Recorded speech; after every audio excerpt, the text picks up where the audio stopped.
Ayan. So, yan for today's video. Yan for our breakfast.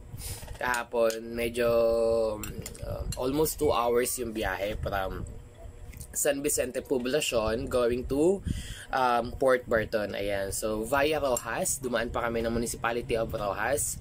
Possible naman sana dito sa isang barangay sa San Vicente via Kemdeng. But the problem is van yung sinakay namin and may some portion kasi ng kalsada is rough road pa as what I said nga tuwing hapon maulan, so hindi possible na dumaan yung sasakyan. It takes like mga 40 to 1 hour lang sana yung time travel, but dahil kailangan naming pumunta ng Port Barton, ayun, nag-via Rojas naman kami. Yun, agandahan lang, mabuti nga, medyo minsan may positive side din yung ulan, no? Hindi pa, pagdating namin doon, buti na lang hindi pa nag-start yung parade. Kasi kung nagsabi ng 3 PM sharp start, baka naiwanan na kami ng parade. So ayun, nagstay pa kami ng a bit longer bago nag-start talaga yung parade dahil nga sa ulan. Ayan, yun. Let's move forward. Yan, so kain tayo ulit. Dahil si Cabertos nyo hindi na ako sanay mag-travel ng malayo. Kaya na lipong talaga ako kahapon pagdating pa lang ng Port Barton. Kumunti ka na ako mag-blow. Tapos ayun, pagbalik na naman, nangihina ako, nahihilo, na dati naman hindi naman ganon. Kaya nagdiretso ako ng palengke ng market kahapon pagka-uwi. Naganap ako, gusto ko sanang ulam is isda, fish sinigang. Gusto ko something may sabaw. Ay mga ganong oras, syempre maraming medyo late na din yun, wala nang available na isda sa market. Kaya mabuti na lang meron pang naiwan doon na mga pata. Yan, shout out kay Buboy. Ayan. At kay Tito Rene Tubanggay and kay Tita Nazaret. Yan. Mabuti open pa sila. Nakapagbili ako doon sa kanila ng ulam. Kaya ito, ulam ko kagabi hanggang ngayon. Tipid-tipid lang tayo. Kailangan nating tumipid. Baka hanggang ano ko pa. Hanggang mamayang gabi ko pa na ulam to yung pork sinigang. Wala, kailangan nating magtipid. Sarap. Siyempre ako nagluto. Siyempre, puriin ko ang sarili ko. Wala namang ibang tao dito. Simple lang pagkaluto ko. Hindi siya yung... Ako kasi, normally talaga, pag nagluluto ako ng sinigang, gusto ko is, kompleto sa ricado. Pero kahapon nga, dahil in some sort of something, is minsan nasi-short din tayo sa budget. So, kailangan nating tipirin. Ayun, so medyo nagbawas tayo sa ingredients. O, masarap siya. Importante naman yung sabaw. Masarap siya.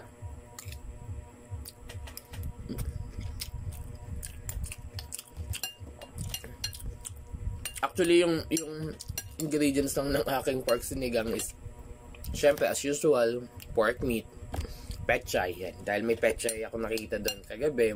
Pechay, radish, and tomato, kamatis. Yan lang. Tapos with Nor sinigang sa sampalok. Ayan, Nor sinigang. Kaya sinigang na pork.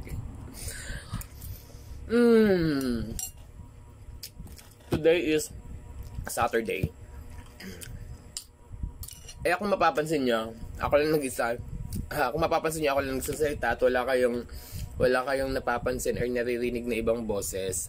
Kasi ako lang talaga dito sa bahay. Ayan. Kaya ito, back to vlogging tayo uli. Kailangan nating buhayin ng ating YouTube channel. Ayan nasangganan na tayo ng ng subscribers 1,000 plus na tayo. So medyo may na-violate lang tayo na patakaran ni ni YouTube. Ngayon, wino-workout natin.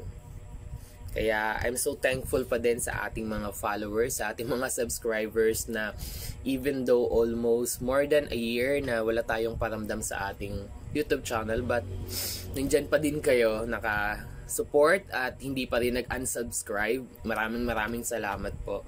So, I'm pushing, I'm encourage myself talaga na magbalik sa pagbablog in a simple way na sabi nga ng one of my friend and one of the vlogger din na napanood ko, dapat pag nagbablog hindi dapat nakatuon yung atensyon doon sa kikitain, sa monetization.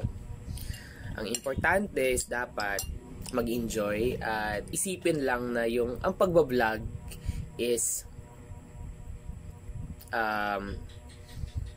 taguan ng mga memories. Ayan. Kasi we don't know, di ba? Pagtandaan natin, kasi kung sa cellphone, possible na mawala ang cellphone, kung marami tayong mga pictures at videos doon. Pero kung isi-save natin, i-upload natin kay YouTube, kahit tumanda na tayo, magkaanak, magkaapo, wag lang magkaroon ng problem sa internet or sa YouTube. Makikita at makikita. Pwede tayong mag-reminisce tayo ng mga dating alaala through sa mga videos na ina-upload natin sa YouTube. Siyempre, si monetization is plus, ano na lang yan, benefits, diba? Ang importante, mag-enjoy tayo sa pagbablog. Ayan. Iba-iba naman kasi yung content ng tao sa pagbablog. Merong jolly, merong serious type, merong news type. Iba-iba. May adventure. Ako, bahala na si Batman kung ano. Pero kung mapapansin nyo ngayon sa mga ina-upload ko, hindi naman kagandahan yung ating boses. Pero ayun, kaya some of my short videos na ina-upload is may karaoke session. Kasi alam nyo naman, kahit tayo, alam ko some of you guys nakaka-relate kayo na hindi naman kagalingan ng ating boses, pero once na dumating sa point na may parang na-stress tayo pagdating sa trabaho, sa mga gawain, parang happy feel natin is yung pagkanta. Ako ganun ako eh. Lalo na pag weekend, pag maghapon yan ako maglalaba, maglinis ng bahay.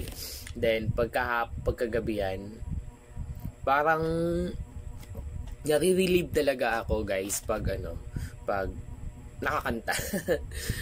Nakakanta ako. Parang basta ganun ang pakiramdam ko. Kahit di kagandahan ng boses. Ganun talaga. Ayan, so kain po tayo. Naway nakakain na po kayo. Ayan, so mamaya, after this, pupunta po tayo ng office. Kasi may mga kailangan tayong asikasuhin. Ayan, dahil po ang inyong lingkod ay isang kawani ng gobyerno. So may mga kailangan tayong gawin, tapusin ng mga bagay-bagay. Ayan, so ayun, sa muli, maraming salamat po for watching our vlog for today's video. Ayan, sa mga hindi pa po nakapag-subscribe, nakapag-follow sa ating YouTube channel. Ayan, so yan po, Gilberto's Fun Vlog. Ayan, so hit the subscribe button na po sa baba. Ayan, para lagi po kayong updated sa mga upcoming videos pa po natin na i-upload sa ating channel. Ayan, sa muli, maraming salamat po and God bless po sa inyong lahat.